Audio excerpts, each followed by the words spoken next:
اور اب اس کے ساتھ ہی ناظرین آپ کو بتائیں کہ سیوریج کے سلسلہ میں گلا منڈی منشن آباد کے واحد روڈ کو اکھاڑ کر سیوریج تو ڈال دی گئی ہے، لیکن روڈ اکھاڑنے کی وجہ سے پورا روڈ گہرے گڑھوں کی شکل اختیار کر گیا ہے۔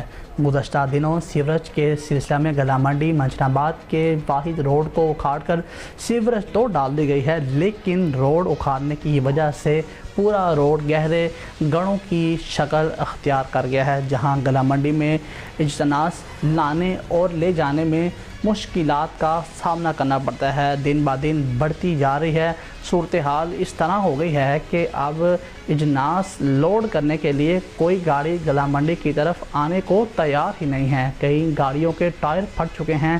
تاجروں کا یہ کہنا ہے جی ہمارے گلا منڈی منشن آباد کو یہ ایک ہی روڈ لگتا ہے، اس کو سیوریج کے سلسلے میں اکھاڑا گیا تھا۔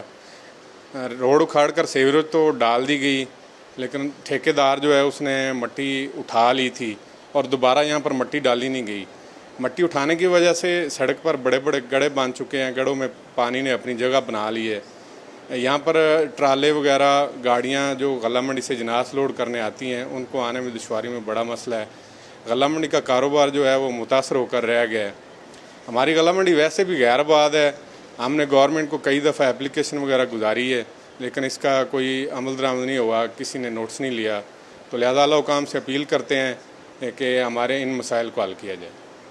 تاجروں کا یہ کہنا ہے کہ انتظامیہ ٹیکس دیگر فیس کی وصولی کے لیے پہلے سے بھی سخت انداز اپنا رہی ہے، مگر شہر میں ریڑھ کی ہڈی کی حیثیت رکھنے والی گلا منڈی کی طرف نہ تو کبھی انتظامیہ نے توجہ دی ہے اور نہ ہی کبھی عوامی نمائندوں نے۔